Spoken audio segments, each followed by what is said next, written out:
Tennis player Radhika Yadav की हत्या से पूरा देश सन्न है और सबको इस हत्याकांड ने झकझोर कर रख दिया है, क्योंकि कोई भी यह सोच नहीं सकता कि एक बाप, एक पिता अपनी उस बेटी के ऊपर गोलियां चला देगा, उसे मार देगा, जिस बेटी को उस पिता ने बड़े नाजों से पाला।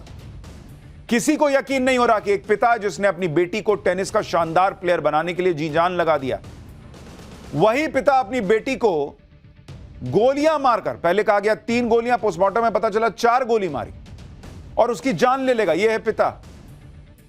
आखिर क्यों पिता ने टेनिस प्लेयर राधिका को गोली मारी, यह सवाल हर घर में उठ रहा। लोग यह समझ नहीं पा रहे ऐसी कौन सी चीज हो गई जिसकी वजह से एक पिता अपनी बेटी को इतनी बेरहमी से गोली मार के मार दे रहा है।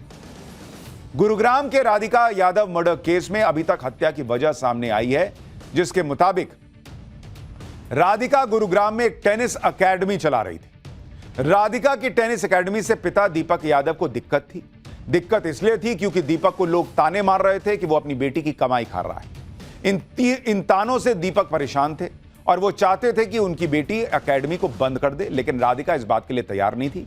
एकेडमी की वजह से बेटी और पिता में झगड़ा होता था। इसी झगड़े की वजह से दीपक ने अपने घर में अपनी बेटी को 4 गोलियां मारकर उसकी जान ले ली। यह तो शुरुआती कहानी है बॉस, लेकिन जैसे जैसे आगे जांच बढ़ रही है, बातें निकल कर आ रही हैं, इस कहानी में ट्विस्ट आने लगा है। भाई ये वो कहानी है जो दीपक ने अपना जुर्म कबूलते हुए पुलिस को बताई और दुनिया के सामने रखी, लेकिन दीपक की इस कहानी में कई झोल हैं।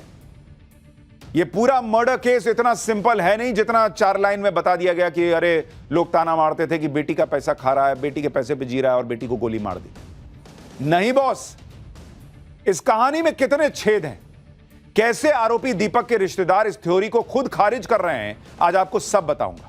लेकिन पहले देखिए इस मामले में जो नया मोड़ आया है। एक नए कैरेक्टर की एंट्री हो गई है, उसके बारे में बताता हूं। और यह नया कैरेक्टर है इनामुल हक नाम का लड़का, जिसके साथ राधिका यादव ने म्यूजिकल वीडियो शूट किया था। यह है इनामुल हक। अब यह नया कैरेक्टर कौन है? इस मर्डर केस में इनामुल हक और राधिका की जान पहचान की चर्चा क्यों हो रही है? लोग इनामुल हक और राधिका की वीडियो को लेकर क्या कह रहे हैं? इनामुल हक राधिका से अपनी दोस्ती को लेकर क्या बता रहा है नवभारत के कैमरे पर? क्या उसकी वजह से ही पिता ने राधिका को मार दिया? आज आपको इस सब के बारे में बताऊंगा। साथ ही राधिका यादव की मौत से पहले उसके सोशल मीडिया अकाउंट क्यों गायब हो गए? क्या राधिका के रील बनाने से उसके पिता को दिक्कत थी? राधिका के एक्टिंग से दिक्कत थी? राधिका के सोशल मीडिया प्रोफाइल की वजह से पिता और बेटी का झगड़ा हुआ था क्या? बहुत सारे सवाल हैं जिनके जवाब आज आपको पाठशाला के इस पहले चैप्टर में देने का प्रयास करूंगा। जब से राधिका यादव के मर्डर की खबर आई है, तब से सबके मन में एक ही सवाल है कि आखिर राधिका के पिता ने उसका मर्डर क्यों किया?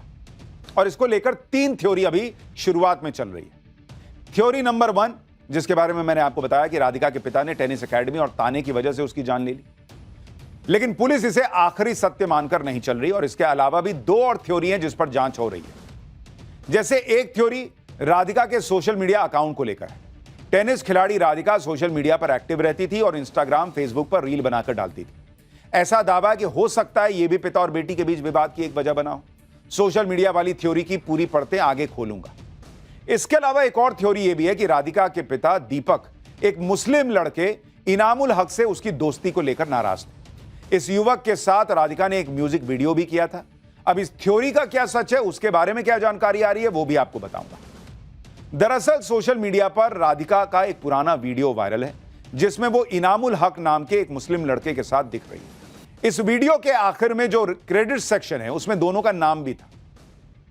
अब कुछ कयास ऐसे भी लग रहे हैं कि हो सकता है कि आरोपी पिता दीपक यादव को राधिका यादव की एक्टिंग और उसके करियर या मुस्लिम लड़के के साथ काम करने को लेकर कोई नाराजगी रही हो।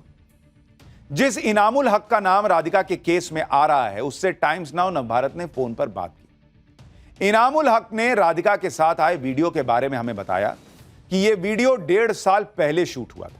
उसके बाद राधिका से उसकी बात नहीं हुई। इनामुल हक ने यह भी बताया कि राधिका ने उस वीडियो को ज्यादा शेयर नहीं किया था। फिर 3 महीने पहले ही इनामुल हक ने राधिका को फिर कांटेक्ट किया था। इनामुल हक ने राधिका से दिल्ली में एक और वीडियो शूट के लिए पूछा। हालांकि राधिका ने इस ऑफर में ज्यादा इंटरेस्ट नहीं दिखाया। राधिका ने कहा था कि वो अपनी सहेली से पूछेगी और उसके बाद से दोनों की बात नहीं हुई। इनामुल हक ने कहा कि राधिका से उनकी पहचान प्रोफेशनल रोल तक सीमित थी। वो ना राधिका के घर का एड्रेस जानता था, ना उसके परिवार के बारे में कुछ जानता था। इनामुल हक का कहना है कि वो राधिका की तरह कई एक्ट्रेस के साथ काम कर चुका है। इनामुल हक ने बताया कि राधिका को एक्टिंग में इंटरेस्ट था, इसलिए उसके साथ बात हुई थी। इनामुल हक का दावा है कि यह वीडियो सिर्फ 4 से 5 घंटे में दिल्ली में ही शूट हो गया था और राधिका अपनी मां के साथ शूट के लिए आई हुई थी। इनामुल हक का दावा है कि उस शूट के बाद वो राधिका के कांटेक्ट में आया ही नहीं, ना उससे कोई दोस्ती थी, ना रेगुलर बातचीत थी। इनामुल हक ने यह भी बताया कि राधिका ने अपने सोशल मीडिया अकाउंट से उस म्यूजिक वीडियो को डिलीट भी कर दिया। हैरानी की बात यह है कि राधिका के न सिर्फ म्यूजिक वीडियो डिलीट हुए, बल्कि राधिका के सोशल मीडिया अकाउंट्स भी गायब हैं। जो राधिका सोशल मीडिया पर एक्टिव थी, उसके इंस्टाग्राम और फेसबुक अकाउंट्स हत्या से पहले ही डिलीट हो गए। राधिका की हत्या के बाद से ही उसके तमाम सोशल मीडिया अकाउंट्स गायब हैं, जबकि पहले ये अकाउंट काफी एक्टिव थे। राधिका इन अकाउंट्स पर लगातार पोस्ट भी करती थी। पुलिस को शक है कि राधिका के तमाम सोशल मीडिया अकाउंट्स को जानबूझकर किसी ने डिलीट करवाया। क्या राधिका ने खुद अपने सोशल मीडिया अकाउंट्स डिलीट किए या उसके पिता ने उससे डिलीट करवाए? अब पुलिस इसकी भी जांच कर रही है।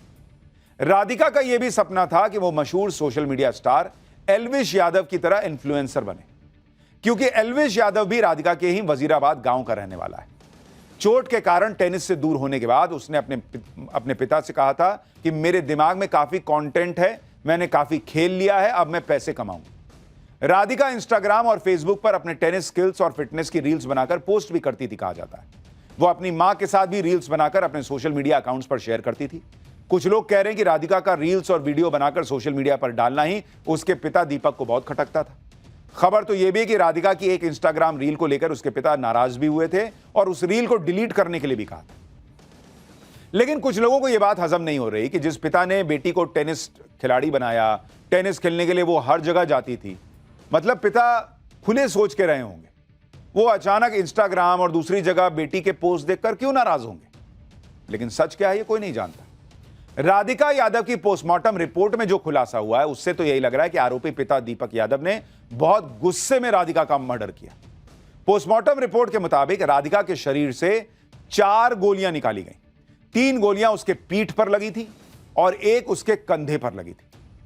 आप सोचिए, कोई पिता अपनी बेटी को इतनी बेरहमी से मार रहा है कि 4 गोली उसके शरीर में दाग दिया, और शुरुआती तौर पर खुद ही कह रहा है कि इस बात पर गोली मार दी कि समाज ताना मार रहा था। लेकिन यह बात किसी को भी हजम नहीं हो रही। यह भी एक वजह है कि राधिका यादव के केस में अभी और खुलासे होने की आशंका है।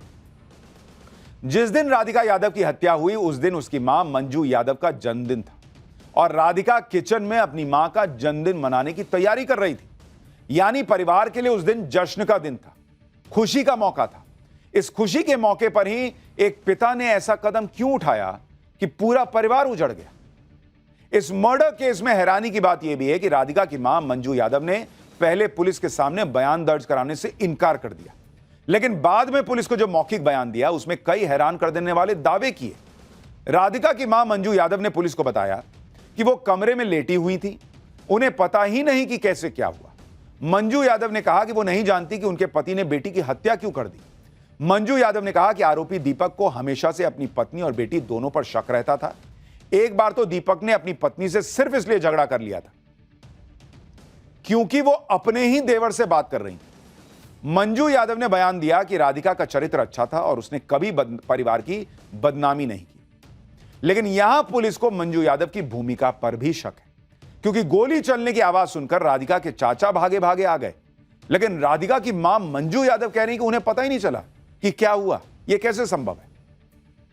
उधर राधिका के पिता दीपक यादव ने पुलिस को जो बयान दिया उसमें उसने यही कहा कि वो समाज के तानों से परेशान हो गए। घटना वाले दिन यानी गुरुवार को क्या हुआ था, इसके बारे में डिटेल में राधिका के पिता दीपक यादव ने पुलिस को बताया कि जब वो दूध लेने अपने गांव जाते थे तो लोग ताना मारते थे, कहते थे कि तेरी बेटी तो बढ़िया पैसा कमा रही है, तेरे मजे हैं, तू बेटी की कमाई खा रहा है। लोगों के ताने सुन सुनकर वो परेशान हो गए और उसने अपनी बेटी राधिका से कहा था कि ये एकेडमी बंद कर दो। इस पर राधिका ने कहा था कि लोग क्या कहते हैं, मुझे इसकी परवाह नहीं है। आरोपी पिता दीपक ने कहा कि उसने परिवार को भी राधिका से एकेडमी न जाने के लिए कहा था, मगर राधिका नहीं मानी। फिर दीपक ने अपनी लाइसेंसी रिवॉल्वर निकाली और किचन में खाना बना रही अपनी बेटी राधिका को 4 गोलियां पीछे से मार दी। दीपक यादव का कहना था कि वो समाज से मिले तानों से परेशान रहते थे, इन तानों से उनके मान सम्मान को ठेस पहुंचती थी। इसी वजह से उन्होंने यह कदम उठा लिया। पुलिस भी राधिका मर्डर केस की जांच अभी फिलहाल इसी एंगल से कर रही है और अभी तक इसी थ्योरी को मानकर चल रही है। आप गुरुग्राम पुलिस का बयान सुनिए, फिर आपको बताऊंगा कि इस थ्योरी पर आरोपी दीपक के रिश्तेदार क्या कह रहे हैं। जो रीजन है घटना के पीछे, उसमें फिलहाल तक जो पाया गया है कि ये जो राधिका मृतका थी, ये कोई टेनिस एकेडमी अपनी चलाती थी, जिसको लेकर के इसके पिता नाराज थे और उन्होंने इसको कई बार बोला था कि ये एकेडमी न चलाए, और इसी नाराजगी के चलते इन्होंने गोली चला करके हत्या की वारदात को अंजाम दिया गया है। जिस 49 साल के पिता पर अपनी 25 साल की बेटी को 4 गोलियां मारने का आरोप है, अब उस पिता का सबसे लेटेस्ट वीडियो भी देख लीजिए। एक वीडियो है जिसमें दीपक पुलिस की हिरासत में दिख रहे हैं। दीपक के हाव भाव को देखकर यह कहीं से नहीं लग रहा कि उन्होंने अपनी बेटी की हत्या की है और उसका कोई पछतावा है उनको।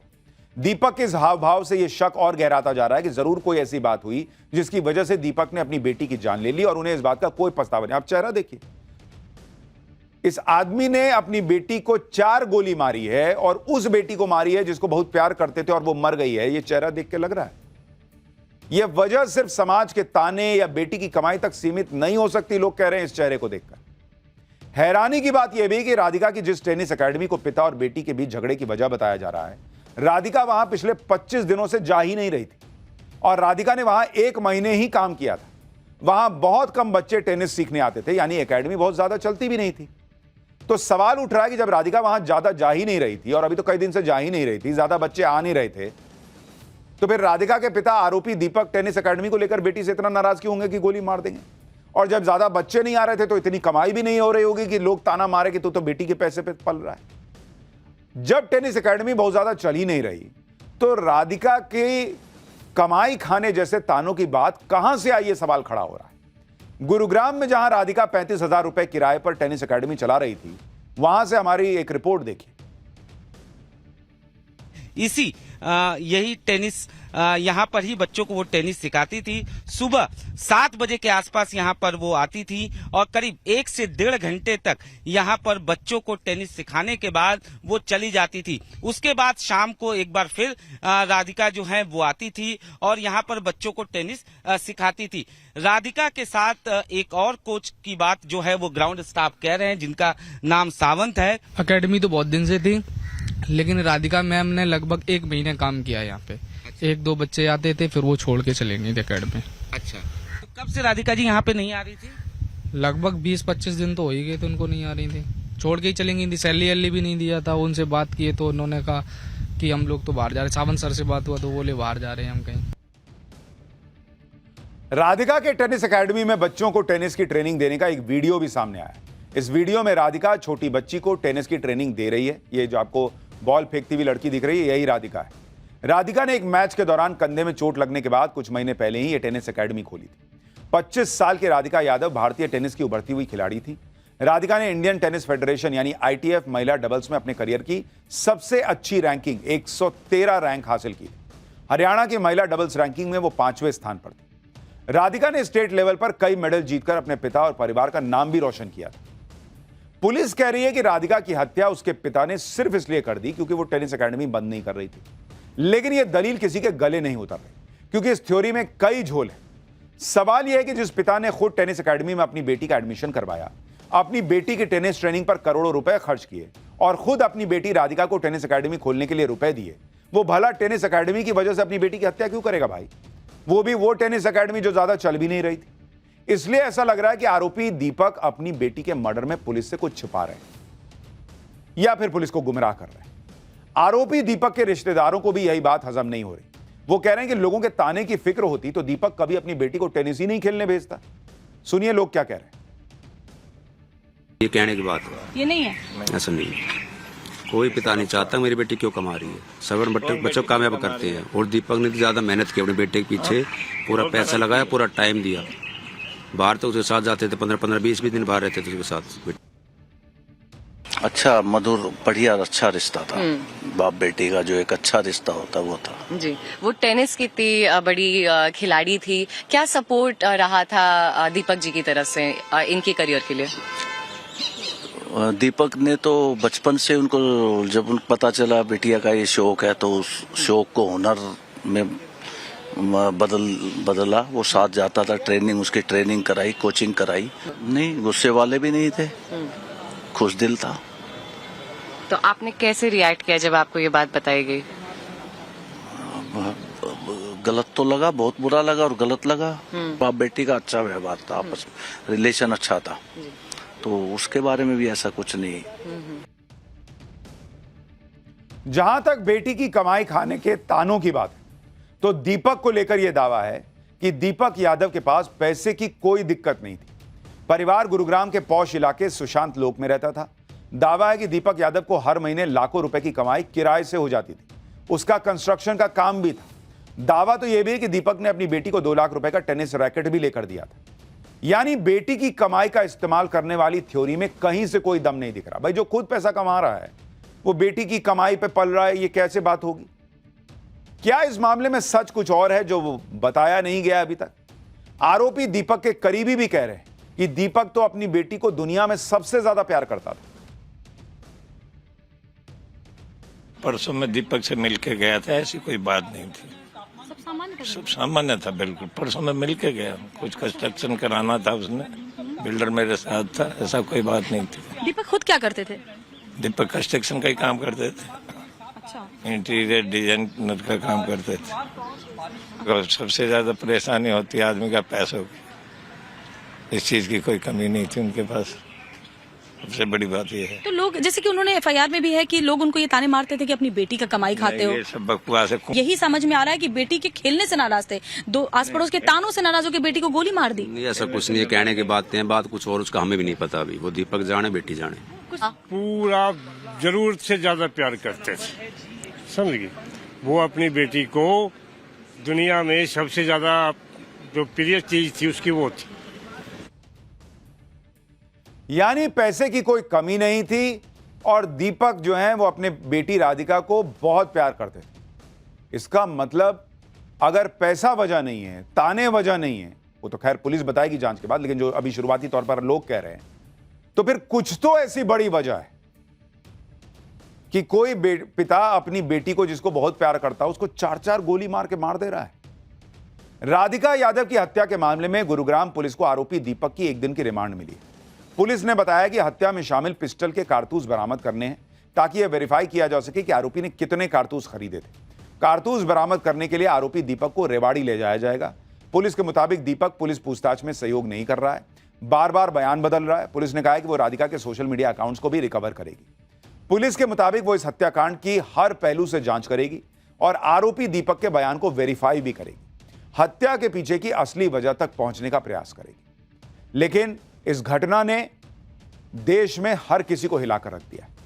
इससे पहले जिस तरीके से घटना आई थी, राज कुशवाहा और वो पूरा मामला कि एक पत्नी जो है वो पति को मार दे रही है और यहां एक पिता जो है वो बेटी को गोली मार दे रहा है। रिश्तों में जो ये तनाव है, ये दरार है, इसको लेकर चिंताएं बढ़ती जा रही। अब तक पाकिस्तान को नरेंद्र मोदी निपटा रहे थे, अब मोर्चा संभाल लिया है राष्ट्रीय सुरक्षा सलाहकार अजीत डोभाल ने, नरेंद्र मोदी के सबसे खास लोगों में से एक ने। मोदी और डोभाल की जोड़ी ऐसी है जिससे पाकिस्तान का फर्जी फील्ड मार्शल असीम मुनीर भी कांपता है। अजीत डोभाल ने आज ऐसा पाकिस्तान को ललकारा है कि मुनीर के साथ हाफिज सईद, मसूद अजहर के भी होश उड़ गए होंगे। अजीत डोभाल ने ऐसा खुलासा कर दिया, जो असीम मुनीर फर्जी फील्ड मार्शल बनकर अय्याशी कर रहा है, उस असीम मुनीर को खुद पाकिस्तान ही निपटा देगा। इसी बीच पाकिस्तान के लिए एक और बुरी खबर भी आ गई। असीम मुनीर तो खुद अय्याशी कर रहा है, लेकिन मुनीर की यह अय्याशी भिखमंगे पाकिस्तान को पूरी तरह से डुबोकर ही मानेगी। पाकिस्तान का क्या होने वाला है ये तो आगे बताऊंगा, लेकिन पहले देखिए कि पाकिस्तान ने कल ही अजीत डोभाल का नाम लिया और आज सबके सामने आकर अजीत डोभाल ने असीम मुनीर और आतंकी पाकिस्तान की कैसे जबरदस्त धुलाई की। अजीत डोभाल वो हैं जिनके नाम से पाकिस्तान कांपता है। नरेंद्र मोदी और अजीत डोभाल की जोड़ी ने पिछले 11 साल में पाकिस्तान के पसीने छुड़ा कर रख दिए। पाकिस्तान तो आए दिन डोभाल का नाम लेता रहता है कि डोभाल ने पाकिस्तान की दुर्दशा करके रख दी। पाकिस्तान में चींटी भी मरती है तो पाकिस्तान डोभाल डोभाल चिल्लाने लगता है। डोभाल का खौफ पाकिस्तान में आज से नहीं, डोभाल वो हैं जो पाकिस्तान में 7 साल तक जासूस बनकर रहे और पाकिस्तान को भनक तक नहीं लगी। अब तो अजीत डोभाल पाकिस्तान को खुला ठोक रहे हैं। तो पाकिस्तान घबराया हुआ है कि कब फिर कहां से मार पड़ जाए, इसलिए बात बात में पाकिस्तान अजीत डोभाल का नाम ले आता है।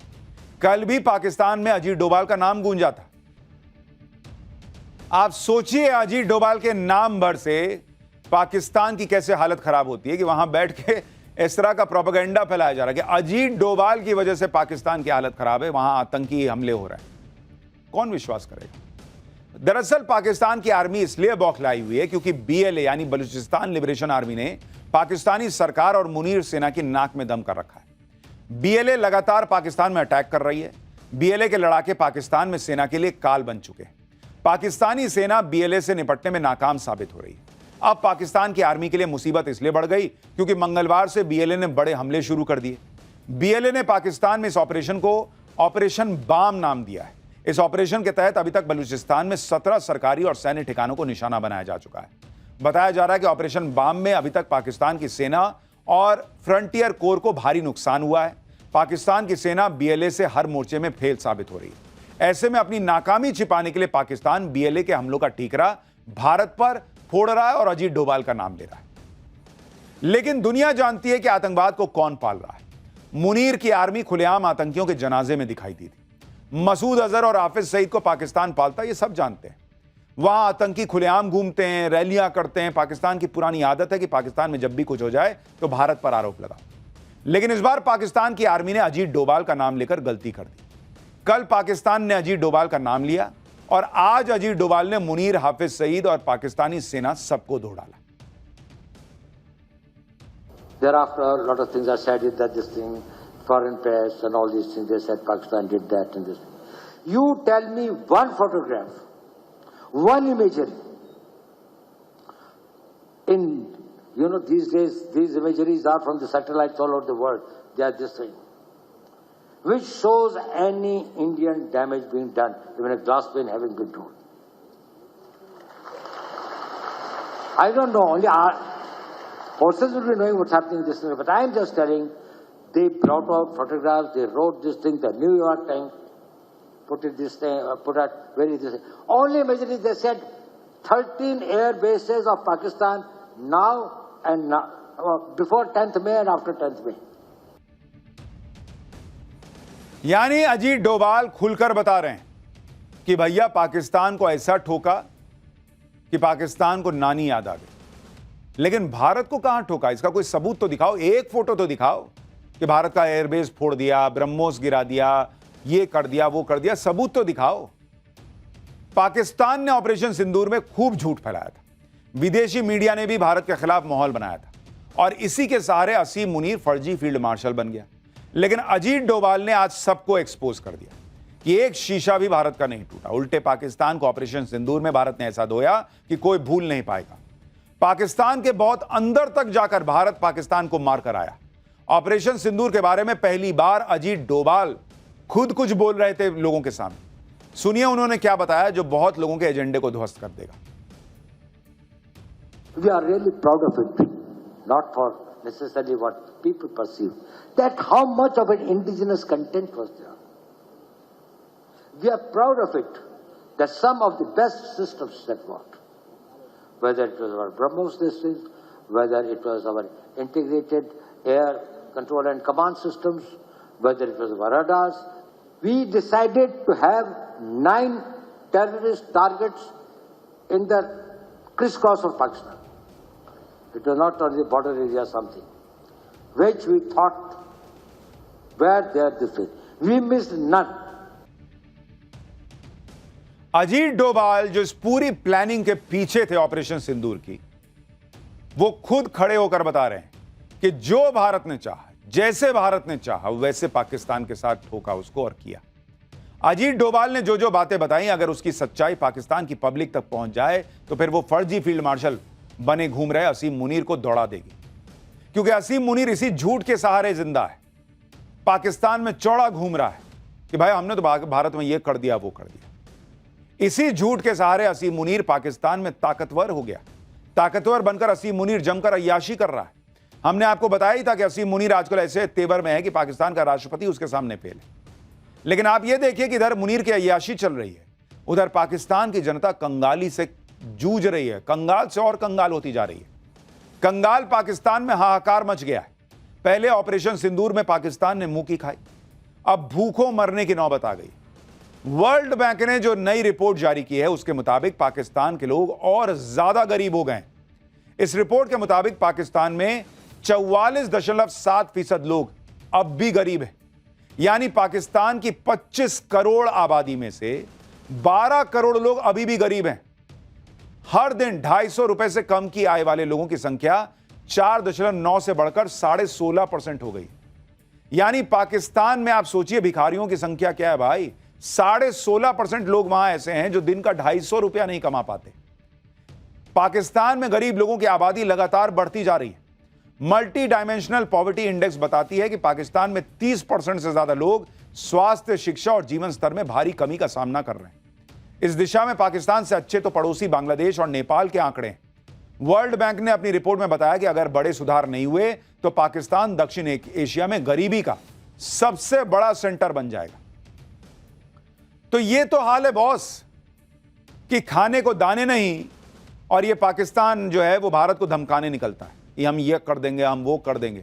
अरे अपने लोगों को पहले खाना खिलाओ यार, कायदे से उनको जिंदगी तो दो। देखिए कैसे भिखारियों जैसे रहते हैं ये लोग, और देख के दुख होता है कि इतना लड़ भिड़ के अलग देश बनाए, मार काट मचाए, और उसके बाद ऐसी जिंदगी जी रहे हैं। और ये मुनीर, ये बड़े बंगले में रहता है भाई, बड़े बंगले में रहता है, घूमता है, मजे करता है, वहां की फौज के लोग मजे करते हैं। मुनीर की अय्याशी और पाकिस्तान की भूखमरी कंगाली के बीच एक और ऐसी खबर आई है जिससे पाकिस्तान को और झटका लगेगा। जिस वर्ल्ड बैंक के सामने जाकर पाकिस्तान पानी के लिए रो रहा था कि सिंधु जल समझौता भाई भारत ने स्थगित कर दिया, इसको कुछ करवाओ यार, पानी वानी दिलवाओ, उस वर्ल्ड बैंक से नरेंद्र मोदी कश्मीर के लिए ऐसा काम करवाने वाले हैं जिसे देखकर पाकिस्तान भर भर आंसू रोएगा। भाई सिंधु जल समझौता तो बहाल नहीं हुआ, लेकिन भारत सरकार वर्ल्ड बैंक से 3,119 करोड़ का फंड ले रही है। भारत सरकार के इस कदम से पाकिस्तान की नींद उड़ गई है, क्योंकि यह रकम जम्मू कश्मीर में क्वार बांध प्रोजेक्ट पर खर्च होगी।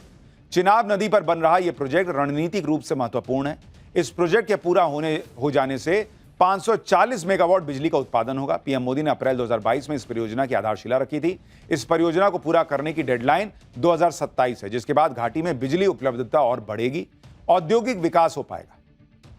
कश्मीर में पीएम मोदी की स्ट्रैटेजी से पाकिस्तान के होश उड़े हुए हैं। पाकिस्तान की पब्लिक को समझ में आता है भाई कि इंडिया कहां से कहां पहुंच गया है और पाकिस्तान कहां रह गया। एक तरफ पाकिस्तान की जनता गरीबी और गुर्बत में से जूझ रही है, दूसरी तरफ पाकिस्तान की आर्मी के चीफ असीम मुनीर की अय्याशी खत्म नहीं हो रही। हमने आपको बताया था कि मुनीर 20 से 23 जुलाई तक श्रीलंका की राजनयिक यात्रा करने वाला है, और वो राजसी ठाटबाट से श्रीलंका जा रहा है, और वहां ऐसी ऐसी चीजें होंगी जिसमें बहुत पैसा खर्च होगा। सोचिए उस देश का आर्मी चीफ ये कर रहा है, करना तो राष्ट्रपति को चाहिए, लेकिन वो खुद इनडायरेक्टली राष्ट्रपति बन ही गया, तो वो ऐसी ऐसी चीजें कर रहा है कि अगर वो ना करे तो वहां गरीबों का भला हो जाए। मुनीर के कारनामों से पाकिस्तान की जनता भी वाकिफ है। पब्लिक को सब समझ में आ रहा है, लेकिन मुनीर समझने को तैयार नहीं, और समझे भी तो कैसे, क्योंकि उसको पता है अगर समझेगा तो पब्लिक हटा देगी, और ये नाटक करता रहेगा तो कुछ दिन बचा रहेगा। खैर ये नाटक कितने, आज से सावन का पवित्र महीना शुरू हो गया है, और इसी के साथ कांवड़ यात्रा की आधिकारिक शुरुआत हो गई। सावन के महीने में आस्था और भक्ति का ऐसा नजारा दिख रहा है जो अद्भुत है। सावन में हर तरफ सनातन की गूंज सुनाई दे रही है।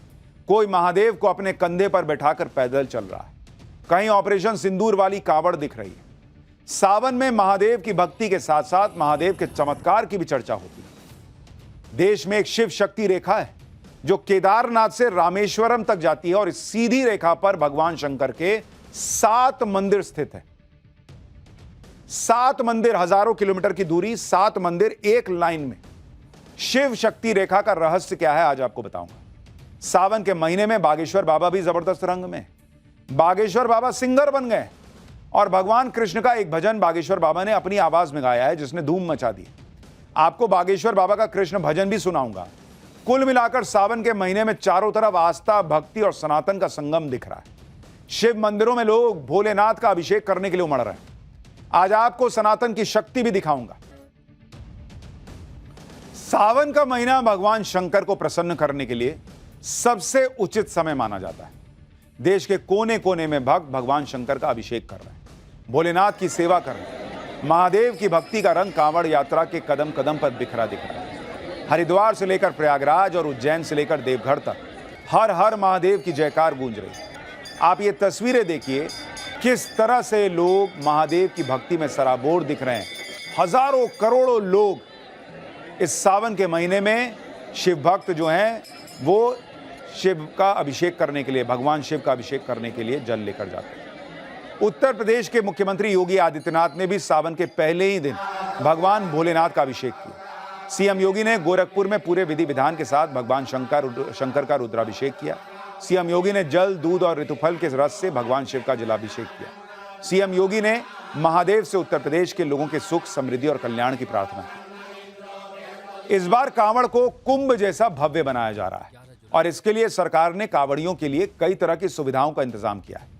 कांवड़ रूट पर खाने पीने की शुद्धता बरकरार रहे, इसके लिए सख्ती भी बढ़ती जा रही है। इसके अलावा शिव मंदिरों के आसपास की दुकानों की जांच की जा रही है। खुद मंदिर प्रशासन के लोग कांवड़ फोर्स बनाकर प्रसाद की चेकिंग कर रहे हैं, जिससे कांवड़ यात्रा की शुद्धता भंग ना हो। देखिए कैसे प्रसाद की चेकिंग हो रही है, एक ग्राउंड रिपोर्ट देखिए।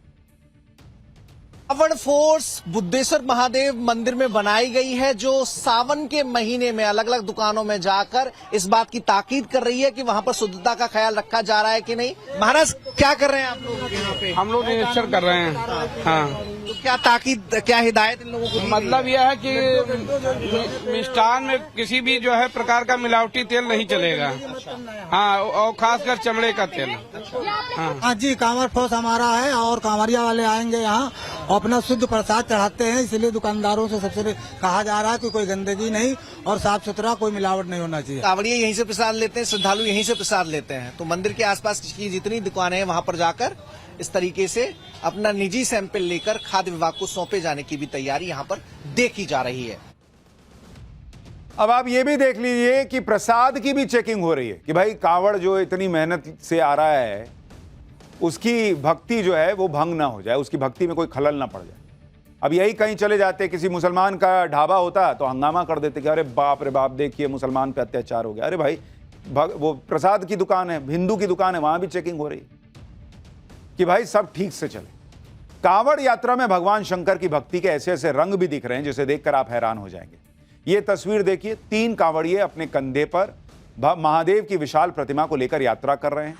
ये तीनों हरिद्वार से राजस्थान जा रहे हैं, सैकड़ों किलोमीटर का सफर पैदल कर रहे हैं और कंधे पर साक्षात महादेव को विराजमान कर रखा है। जरा सुनिए क्या कह रहे हैं। जहां आप अलग अलग तरीके के कांवड़ देख रहे हैं, वहीं कुछ ऐसे भी शिव भक्त दिख रहे हैं जिनके देखिए कांधे पर साक्षात भगवान भोले विराजमान है। ये तस्वीरें देखिए कि किस तरीके से जो तमाम जो शिव भक्त कांवड़िए हैं उनके देखिए कांधे पे किस तरीके से भगवान शिव की अलग अलग तस्वीरें जो है, अलग अलग मूर्तियां जो है वो दिखाई पड़ रही है। जहाँ जटाओं के पास भगवा गमछा बंधा हुआ है, वहीं अपने अपने कंधे पे बिठाए और चश्मा भी लगा दिया है। ये मर्जी हमारी बोलेगी, हमको वहाँ जाना, राजस्थान भरतपुर।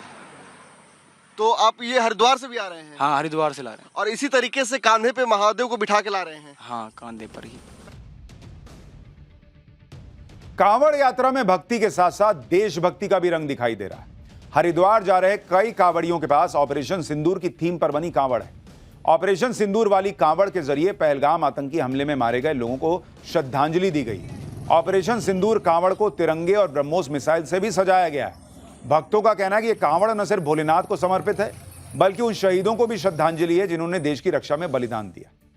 यूपी से लेकर उत्तराखंड तक कांवड़ यात्रा की धूम दिख रही है। यूपी की तरह उत्तराखंड में भी कांवड़ यात्रा के लिए खास तैयारियां की गई हैं। उत्तराखंड के मुख्यमंत्री पुष्कर सिंह धामी ने कांवड़ यात्रा में पाखंडियों और ढोंगियों के खिलाफ ऑपरेशन कालनेमी शुरू कर दिया है, जिससे कांवड़ यात्रा की पवित्रता बनी रहे और कोई पाखंडी या ढोंगी शिव भक्तों को परेशान न कर सके या भक्तों को ठग न सके, ये कहा है उन्होंने। ऑपरेशन कालनेमी के तहत अब तक 25 ढोंगी पकड़े गए हैं। एक बांग्लादेशी नागरिक को भी पकड़ा गया है। बांग्लादेश का नागरिक साधु बनकर लोगों को ठग रहा था। कांवड़ यात्रा के साथ 4 धाम यात्रा में ऑपरेशन कालनेमी चलेगा, यह कह दिया गया है। उत्तराखंड पुलिस का कहना है कि ये सभी साधु और बाबा बनकर भक्तों को डराते हैं, उनसे पैसे हट लेते हैं। सावन का महीना शुरू हो चुका है। यह महीना भगवान शिव को प्रिय भी है। भगवान शिव का गंगा जल से जलाभिषेक करने के लिए भोले के लाखों भक्त हरिद्वार से कांवड़ लेकर निकल चुके हैं। सावन के महीने में शिव भक्ति का सैलाब उमड़ता है। कई दशकों से सनातनियों को इसने एक सूत्र में बांध रखा है। जिस तरह सावन का शिव भक्ति से गहरा संबंध है, उसी तरह उत्तर से लेकर दक्षिण तक बने शिव मंदिरों में भी एक अनूठा संबंध है। उत्तराखंड में जहां से पवित्र गंगा निकलती है, जिसका जल लेकर कांवड़िए भगवान शिव का जलाभिषेक करने अपने अपने इलाके के शिव मंदिरों के लिए निकलते हैं, उसी उत्तराखंड में भगवान शिव के 12 ज्योतिर्लिंगों में से एक केदारनाथ है। और यह ज्योतिर्लिंग दक्षिण भारत के रामेश्वर ज्योतिर्लिंग से एक सीधी रेखा से जुड़ा हुआ है। केदारनाथ और रामेश्वर ज्योतिर्लिंग देशांतर रेखा यानी लॉन्गिट्यूड पर 79 डिग्री पर मौजूद है। लॉन्गिट्यूड क्या होता है इसके बारे में आगे बताऊंगा। इसी लॉन्गिट्यूड पर दोनों ज्योतिर्लिंगों के बीच 5 ऐसे शिव मंदिर भी हैं जो सृष्टि के 5 तत्वों यानी जल, वायु, अग्नि, आकाश और धरती का प्रतिनिधित्व करते हैं। यह महज संयोग नहीं है कि ये सातों शिव मंदिर एक साथ एक ही कतार में देशांतर पर है। ऐसी मान्यता है कि 2 ज्योतिर्लिंगों के बीच ये 5 शिव मंदिर सृष्टि का संतुलन बनाते हैं। ये सारे शिव मंदिर 1500 से 2000 साल पहले अलग अलग कालखंड में स्थापित किए गए और माना जाता है कि मंदिरों की स्थापना में इनकी एक रेखा में होने का पूरा ध्यान रखा गया और वास्तु के सिद्धांतों के हिसाब से इनकी स्थापना की गई। विज्ञान और सनातन के मेल की अद्भुत महिमा देखिए। केदारनाथ से रामेश्वरम की दूरी करीब 3000 किलोमीटर है। ऐसा नहीं कि अगल बगल मंदिर हैं कि बन गए एक लाइन में, 3000 किलोमीटर की दूरी है और उसमें 7 शिव मंदिर एक ही देशांतर रेखा पर 79 डिग्री पर स्थित है। इसलिए यह जो रेखा है इसको शिव भक्ति रेखा भी कहा जाता है। इन 7 शिव मंदिरों की लोकेशन बहुत ही हैरान करने वाली है। भाई ये तो सभी जानते हैं कि धरती गोल है और पूरी धरती पर किसी भी लोकेशन का सही से आकलन कैसे किया जाए, इसके लिए रिसर्चर्स ने, वैज्ञानिकों ने धरती को काल्पनिक रेखाओं में बांट दिया। वर्टिकल लाइन जो होती है उसे देशांतर यानी लॉन्गिट्यूड कहा जाता है और जो हॉरिजॉन्टल रेखा होती है उसे अक्षांश यानी लैटिट्यूडनल लाइन कहा जाता है। तो आप जो इस तस्वीर में देख रहे हैं कि ऐसे आप धरती को देख रहे हैं, तो जो ऐसे सीधी सीधी रेखा गई है वो अक्षांश है और जो आप ऐसे सीधी ऊपर लंबी लंबी रेखा देख रहे हैं उसको देशांतर कहा गया है। धरती गोल है जिसे 360 डिग्री कहते हैं। इसी तरह से 360 काल्पनिक देशांतर रेखाएं बनाई गई हैं, यानी हर एक डिग्री पर एक देशांतर रेखा। इस तस्वीर में आप देख सकते हैं कि भारत की लोकेशन जो है वो 60 डिग्री से 90 डिग्री की देशांतर रेखा के बीच आती है। जरा एक बार यहां दिखाइए, मैं आपको दर्शकों को दिखाता हूं कि किस तरह से मैं आपको बता रहा हूं कि ये जो लोकेशन है इसको अगर आप देखेंगे तो आप ये जो ऐसी लंबी लंबी लाइन देख रहे हैं इसी को देशांतर कहते हैं और ये जो ऐसे पैरेलल लाइन देख रहे हैं इसको अक्षांश कहते हैं। तो जो भारत है, आप देखिए यहां पर भारत है, तो ये आप देखिएगा 60 डिग्री और 90 डिग्री के बीच में जो ये रेखा है यहां पर आप देख रहे हैं, इसके बीच में भारत आ रहा है और इसी में कहा जा रहा है कि ये जो 7 मंदिर हैं शिव मंदिर, ये 79 डिग्री, एग्जैक्ट 79 डिग्री पर सीधी लाइन में ये 7 शिव मंदिर हैं। हैरान करने वाली बात यह है कि ये 7 शिव मंदिर कई शताब्दियों पुराने हैं और उस समय देशांतर और अक्षांश रेखा नहीं होती थी, मतलब तब वैज्ञानिकों को नहीं पता थी। लेकिन सनातन की आप ताकत सोचिए कि तब भी इतना ज्ञान था और फिर भी 79 डिग्री पर सीधी रेखा में ये 7 मंदिर बना लिए गए। केदारनाथ और रामेश्वरम ज्योतिर्लिंग के बीच में एक रेखा पर स्थित शिव मंदिरों की महिमा और यह सृष्टि के किन 5 तत्वों को प्रतिनिधित्व करती है इसके बारे में आगे बताऊंगा। पहले देखिए कि शिव शक्ति रेखा बनाने वाले ये 7 शिव मंदिर किस तरह एक सीध में बने हुए हैं। केदारनाथ जो कि ज्योतिर्लिंग है, उत्तराखंड के देशांतर रेखा पर 79.06669 डिग्री पर है। श्रीकालहस्ती मंदिर चित्तरू आंध्र प्रदेश, यह देशांतर रेखा पर 79.7037 डिग्री पर है। श्री एकाम्बेश्वराथ मंदिर कांची तमिलनाडु, देशांतर रेखा 79.7036 डिग्री पर। श्री अरुणाचलेश्वर मंदिर तिरुवन्नामलई तमिलनाडु, यह देशांतर रेखा पर है 79.0747 डिग्री पर। श्री जम्बुकेश्वर मंदिर थिरुवनाईकवल तमिलनाडु, यह देशांतर रेखा पर है 79.7108 डिग्री पर। श्री थिल्लई नटराज मंदिर चिदंबरम तमिलनाडु, यह भी देशांतर रेखा पर 79.6954 डिग्री पर। और रामेश्वर ज्योतिर्लिंग रामलिंगम तमिलनाडु, यह देशांतर रेखा पर 79.3129 डिग्री पर। यानी 7 मंदिर 79 डिग्री पर मौजूद है एक लाइन में। शिव शक्ति रेखा में मौजूद 2 ज्योतिर्लिंग और 5 शिव मंदिरों का सनातन में क्या महत्व है इसके बारे में भी आज आपको बताता हूं। पहला केदारनाथ ज्योतिर्लिंग शिव शक्ति रेखा में पहला शिव मंदिर है और उत्तराखंड के रुद्रप्रयाग में स्थित है। केदारनाथ ज्योतिर्लिंग पौराणिक कथाओं के मुताबिक केदारनाथ की स्थापना महाभारत काल में हुई थी। दूसरा है श्रीकालहस्ती मंदिर। यह आंध्र प्रदेश के चित्तूर में है। श्रीकालहस्ती मंदिर को पंच तत्वों में वायु का प्रतिनिधि माना जाता है। इसकी स्थापना भी 5वीं शताब्दी में विजयनगर साम्राज्य के दौरान हुई। तीसरा है एकाम्बेश्वर नाथ मंदिर, तमिलनाडु के कांचीपुरम में।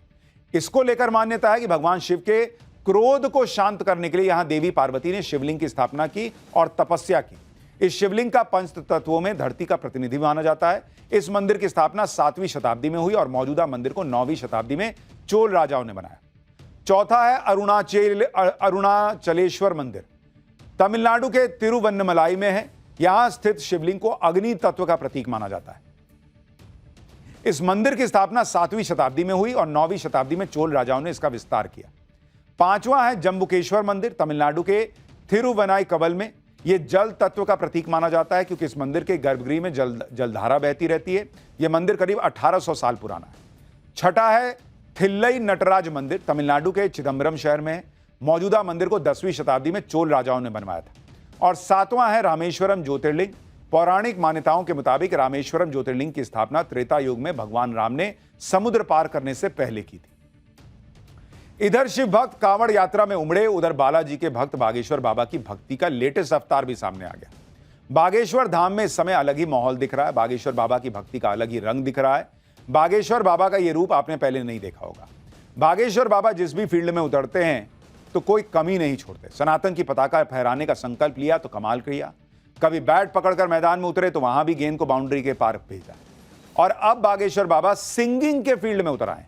भक्तों के सामने हनुमान कथा करते हुए बागेश्वर बाबा कई बार भजन गाते हैं, लेकिन अब बागेश्वर बाबा ने अपनी आवाज में एक भजन रिकॉर्ड किया है।